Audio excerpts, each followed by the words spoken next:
बिस्मिल्लाहिर्रहमानिर्रहीम। अस्सलाम वालेकुम नाज़रीन, आप यूट्यूब चैनल देख रहे हैं। मैं इमरान खान हूँ। कौमी सलामती के ऊपर बहुत बहस चल रही है पाकिस्तान में कि कौमी सलामती का ये मसला है, कौमी सलामती का वो मसला है।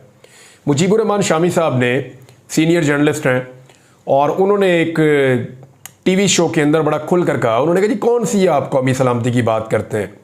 एक दौर था जुल्फ़िकार अली भुट्टो भी खतरा थे कौमी सलामती के लिए, एक दौर था फातिमा जिन्ना साहिबा भी खतरा थी कौमी सलामती के लिए।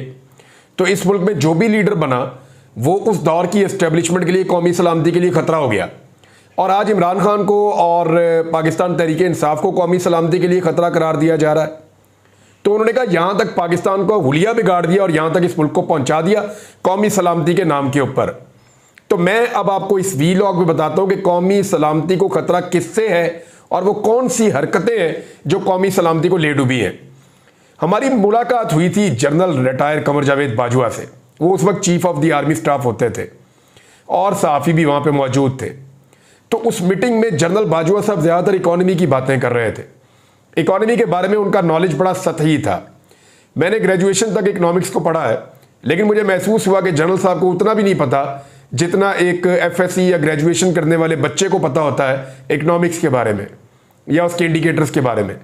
लेकिन जनरल साहब ये बात बिल्कुल दुरुस्त कह रहे थे और बार बार कह रहे थे कि जनाब मुल्क चल ही नहीं सकता अगर आपकी इकॉनमी ठीक नहीं है। आप लड़ाई लड़ ही नहीं सकते, आप दुनिया में अपना मौक़िफ़ मनवा ही नहीं सकते अगर आपके पास पैसे नहीं है। कितने अरब डॉलर आपके नेशनल अकाउंट्स के अंदर पड़े हुए हैं, कितने बड़े आपके रिजर्व्स हैं, वो तय करते हैं कि दुनिया में आपकी हैसियत क्या होगी।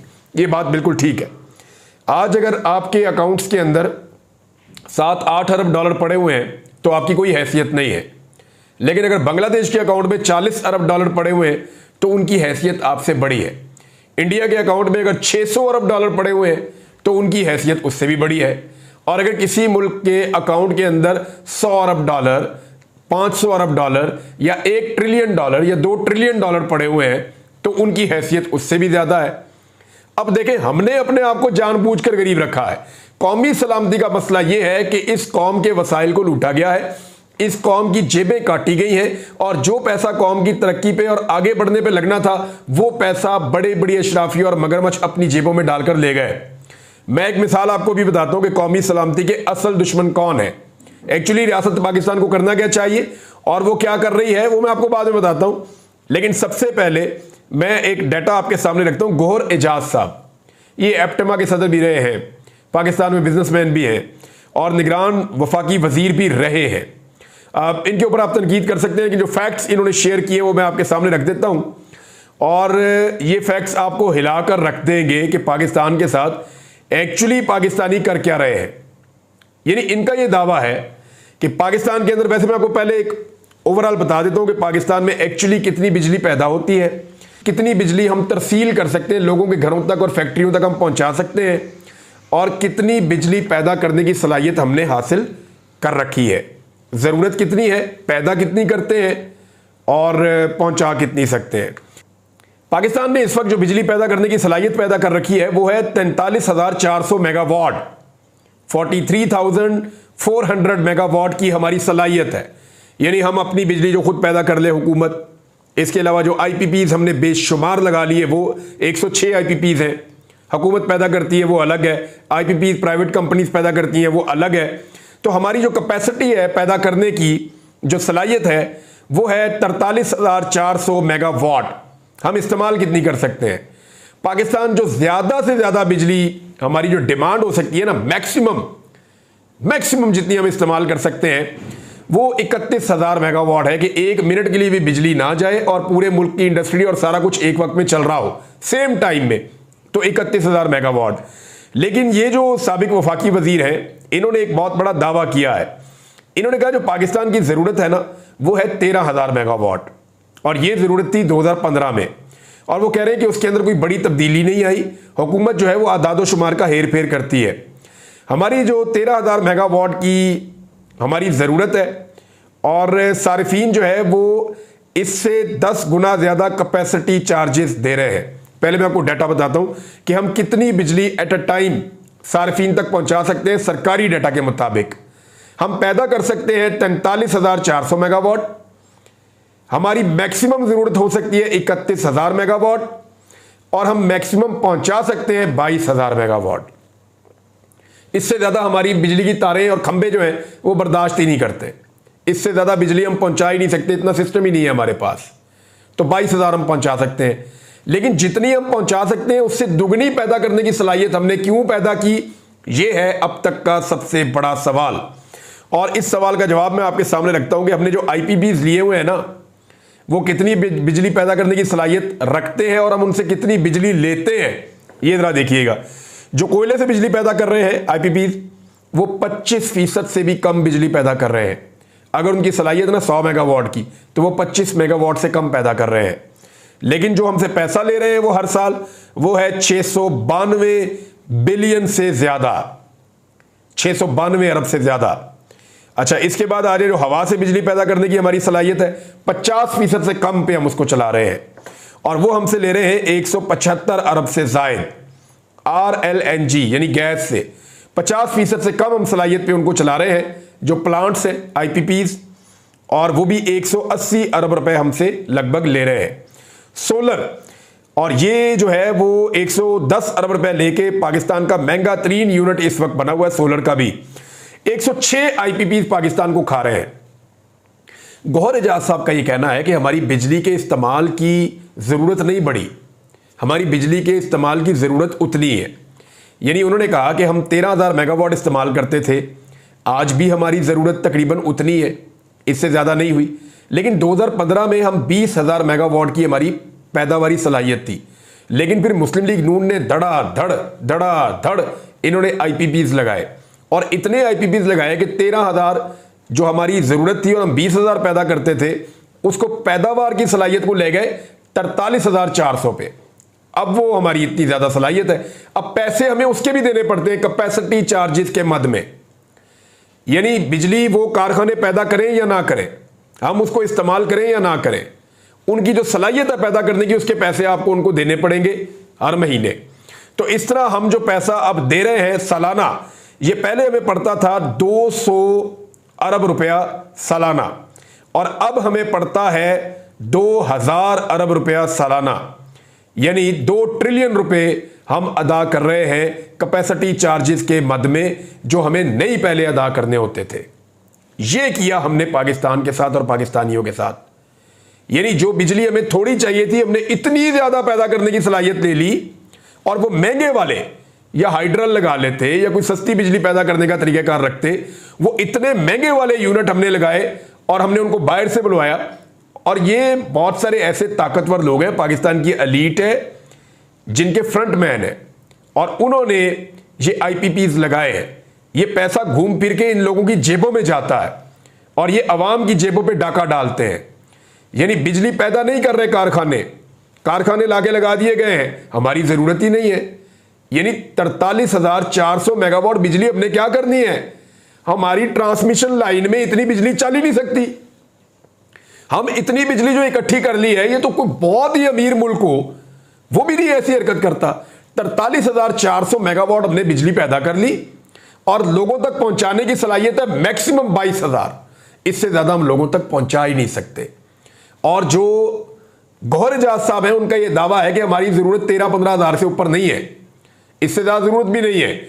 इसके बावजूद लोड शेडिंग हो रही है, यानी हम लोगों को उसमें से भी बिजली कम दे रहे हैं, जो पहुंचा सकते हैं वो भी नहीं पहुंचा रहे।